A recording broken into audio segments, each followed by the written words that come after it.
Today we are going to take a look at a local off-grid small house in Iowa that draws its inspiration from Japanese woodworking and saving the environment. Mac Muehlman built the house with his son out of a variety of natural materials. While at first glance it looks like it's under 400 square feet, it is actually 760 because it has a basement. Though tiny houses on wheels are awesome, this build offers another perspective by presenting a smaller scale of stationary living. Let's go take a look. Hey, this is TIY, The Tiny It Yourself channel, and today we're going to be giving you a tour of a local tiny house. Yes, I'm here with Mac Muehlman. Him and his son built this amazing tiny house behind us. They did solar and all these cool things, so we're gonna check out the details. Stay with us. The first thing I noticed is that it has this really nice timber frame feel, these really big, giant wooden beams. So what made you go with that? We just like the atmosphere that was created by them. It's just something we love, and we wanted to include it. Mitra was getting into Japanese tools, and he wanted to try his hand at some of the Japanese planing and Japanese saws that they have. The inside, even though it's a tiny home, it's got these huge beams. It's way overbuilt for its size, but it's all for atmosphere. Yeah, so this is the awesome thing about this house. On wheels, we're trying to go as light as possible. We don't get to use any of the big heavy materials, and we don't get to do an overhang. So we have this beautiful, nice Japanese style overhang, and because we have to stay under 8.5 feet, we have zero overhang at all. And so this building is going to last a lot longer than ours due to rain exposure. So let's take a look inside. Right away you can see the amazing timber roof trusses, the clay walls, ample lighting, the wood stove on tile, and the nicely framed wooden loft. Very cozy.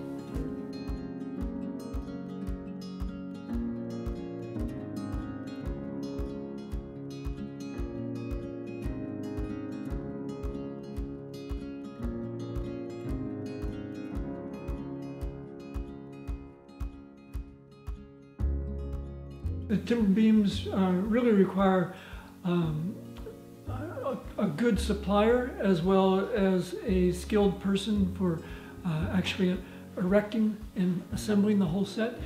In our case, we were really lucky. Just 90 miles north in Cedar Rapids, there is a company. It's all computerized. You can take a 20-inch Douglas fir log, 100 feet long, and you feed it in to one side of this computerized machine, and out the other side comes a perfectly square 14-inch beam or two perfectly rectangular 7-inch beams, and they're already drilled for the pegs. Like this joint is a fairly complex one as well as the one above the refrigerator. I'm curious how you keep this at like a constant temperature if you have a wood burning stove, so that you don't have any kind of like pipes freezing or anything like that. Has that been an issue at all? Well, I've got propane. Oh, okay. I've got a 500-gallon propane tank behind the shed. Oh. And the propane feeds hot water on demand system in the basement. And there's radiant heat in all the floors. Ah, nice. That's another personal preference. It's a lot of added work, but it's worth it. Your feet feel really warm. Yes, they do. Clay, American clay? Yes. Yeah, Mitra really wanted to have the clay look, and so it is American clay. And so he mixed it and trowed it, did all the work himself. Yeah, American clay is really beautiful. It's like a plaster that you spread on, and it's really breathable. It actually will absorb moisture. Like if you were to put it in a bathroom and shower, that wall would absorb the moisture and then slowly release it back out. So it gives like a breathing kind of feeling.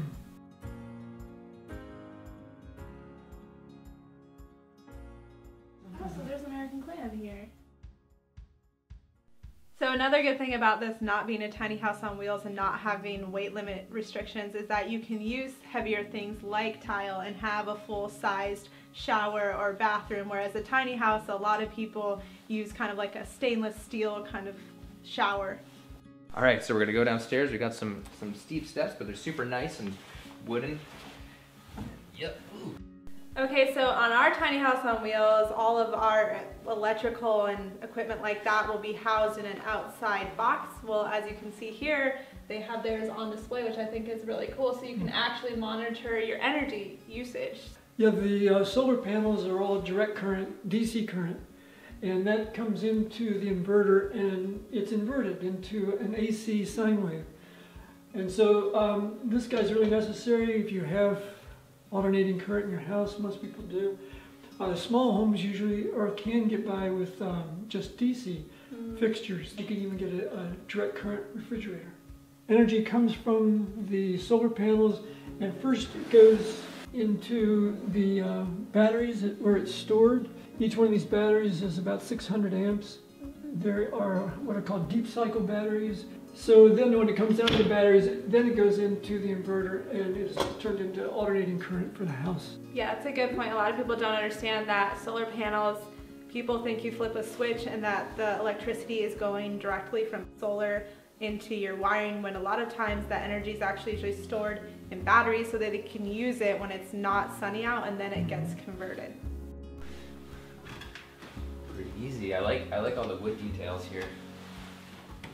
Alright, so I'm up in the loft and it feels giant compared to any tiny house on wheels, but it's pretty awesome. We got a whole bed here, a nice view looking out into the main house, and also some cool extra loft space off to the side.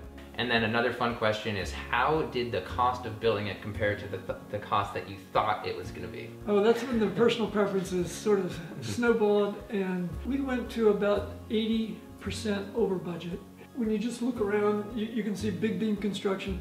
The walls are a foot thick, which means you're not just looking at one wall, you're looking at two. There's an exterior, 5-inch wall, and there's an interior 5-inch wall. So that was an added expense. So it's super insulated. Yeah, 11 inches of insulation in there. Wow. Also, this is Maharishi Stapachevedi construction. It's an ancient, proven formula that creates goodwill for the people that live here. A lot of people are familiar with feng shui. Stapachevedi is similar in the sense that it's how you lay the house out, a lot of principles of how the light comes in and some ratios and things like that. And you can look it up. We anticipated the cost of the house to be somewhere in the neighborhood of, say, $100 a square foot. That figure is really based on building a typical 2,000 or 3,000 square foot house. The economies of scale don't work when you go lower because you're still building 2 walls, and you're still putting in a floor, you're still putting in tile and these big beams. The best way to tell what cost of a house might be is also to just go by the number of corners that you create for yourself. And if we had looked at just the corners, we would have used a different factor and had a more accurate idea. Square footage doesn't work. Okay, so one of the benefits of not having your tiny house on wheels is that you can house different structures around it, like this one that we're standing in front of, which is where they are housing the generator. We have about 2 kilowatts of solar panels that we use, but you have days when the sun doesn't shine. And if you have a couple of days in a row, then you're going to need some sort of backup, because the batteries only last for about 2 or 3 days. So the generator helps. All you have to do is go outside and come outside and press a button. It's a self-start, and wham. And the good thing about having outside is I'm sure it gets really loud. So it's not nice to have that around your living space. The generator helps. You got to have it outside. If it's inside, the fumes will kill you. Yeah, this is one of the advantages of not having a mobile home. Yeah. Although they do make little 3,000 watt generators and 2,000 watt generators for mobile homes. Maybe you're a member of a band and you want to have band practice at your house, then you're going to use a lot of power. Or if you have air conditioning and you like to run air conditioning and sleep upstairs where it's typically hotter, then you're going to need more power. Okay, so on this channel, obviously we're all about living in small spaces. So I'm curious, what made you and your son decide to go smaller than bigger, like a normal house? Well, Mitra was in the Sustainable Living program at Maharishi University of Management. And that program, the whole focus is how to live in a sustainable way. And so small scale construction is part of that. Constantly building large homes really runs down the resources, Earth's resources.